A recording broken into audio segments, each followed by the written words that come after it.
বয়স্ক মানুষ, তিনি কোনো কাজ করতে পারেন না, বয়োবৃদ্ধ। এখন তিনি তার পেনশনের টাকা ব্যাংকে রেখে যে লভ্যাংশটা আসে সেটা দিয়ে তিনি চলেন। আসলে ব্যাংকের এই লভ্যাংশ তার জন্য এটা জায়েজ কিনা? জি, ধন্যবাদ। বয়স্ক মানুষ তার পেনশনের টাকা ব্যাংকে রেখেছে। অনেকে হলো যে আপনার বন্ড কিনে। জি। তো এগুলো যেহেতু সুদ ভিত্তিক, জি, সেই হিসাবে সুদ যেহেতু হারাম, এই জন্য এটা করা যাবে না। তবে সেক্ষেত্রে যেসব ব্যাংক ইসলামী অনুশাসন মেনে চলে, ইসলামী ব্যাংক হিসেবে দাবি করে, ইতিমধ্যে আমাদের দেশে অনেকগুলো নাম ইসলামের নামে ইসলামী ব্যাংক আছে। আবার অনেকগুলো তফসিলি ব্যাংক, মানে অন ইসলামী অনেকগুলো ব্যাংকও তারাও তাদের ইসলামী উইন্ডো খুলেছে। তো সেক্ষেত্রে আমি পরামর্শ দেবো যে ইসলামী উইন্ডোতে রাখা, অথবা ইসলামী ব্যাংকের কোনো একটা ইসলামী ব্যাংকে যদি রাখেন তাহলে ওনার টাকাটা ইনশাআল্লাহ হালাল হবে। আশা করা যায় তিনি তার জীবন পরিচালনা করতে পারবেন। শুকরান, জাযাকাল্লাহ। শেখ, আমরা আরেকটি প্রশ্ন নিচ্ছি। আমরা ইহরামের কাপড় দিয়ে সেটাকে কাফনের কাপড় বানাতে পারবো কিনা? এটা আসলে এ ব্যাপারে শরীয়তে কোনো নির্দেশনার নিষেধও নেই। এহরামের কাপড় তো আমাদের এহরামের জন্য পড়তে হয়। তো এহরামের কাপড় দিয়ে কেউ যদি কাফনের কাপড় বানায়, সেটা যদি মাপে হয়ে যায়, আর যেহেতু এহরামের কাপড়টা সাদা আর কাফনের কাপড়ও সাদা হওয়ার জন্য, এতে দোষের কিছু নেই। তবে কেউ যদি মনে করে যে এহরামের কাপড় দিয়ে কাফন করা হলে বিশেষ কোনো মর্যাদা পাওয়া যাবে, এমন কোনো বিশ্বাস থাকলে এটাকে আমরা নিরুৎসাহিত করি। এমন কোনো বিশ্বাস রাখা যাবে না। কেউ যদি এহরামের কাপড় দিয়ে কাফন করে, এতে শরীয়তের দৃষ্টিতে কোনো দোষ থাকার কথা না, দোষ নেই কোনো।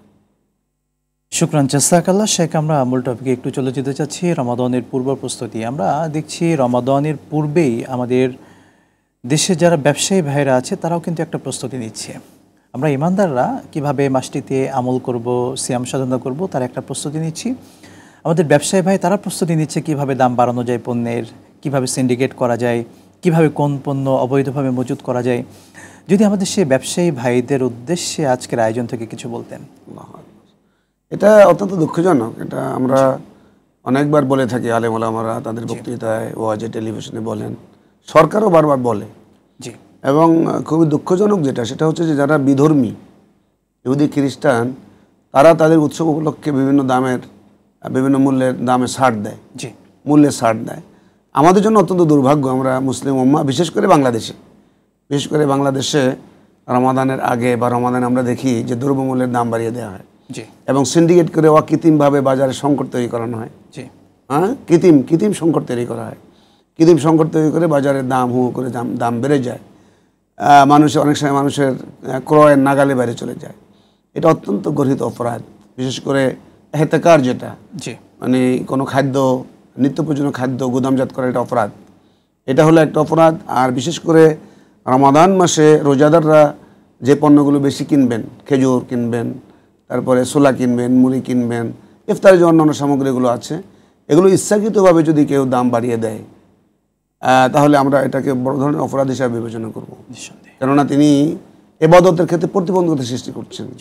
একজন মানুষ ইফতারি করবে, তো আমরা তাকে যতটা সহজ করে দিতে পারি, যত কম ব্যবসায়, আমরা ব্যবসায়ীদেরকে এটা বলবো না যে আপনি ব্যবসা করবেন না, কারণ ব্যবসা তো উনি করবেনই, ব্যবসাকে আল্লাহ তাআলা হালাল করেছেন। এবং রাসূলুল্লাহ সাল্লাল্লাহু আলাইহি ওয়াসাল্লাম বলেছেন যে আত-তাজিরু সাদুকুল আমিনু হাবিবুল্লাহ, যে একজন ব্যবসায়ী তিনি যদি আমিন হন, আমানতদার হন এবং তিনি সত্যবাদী হন, তিনি আল্লাহ তাআলার বন্ধু।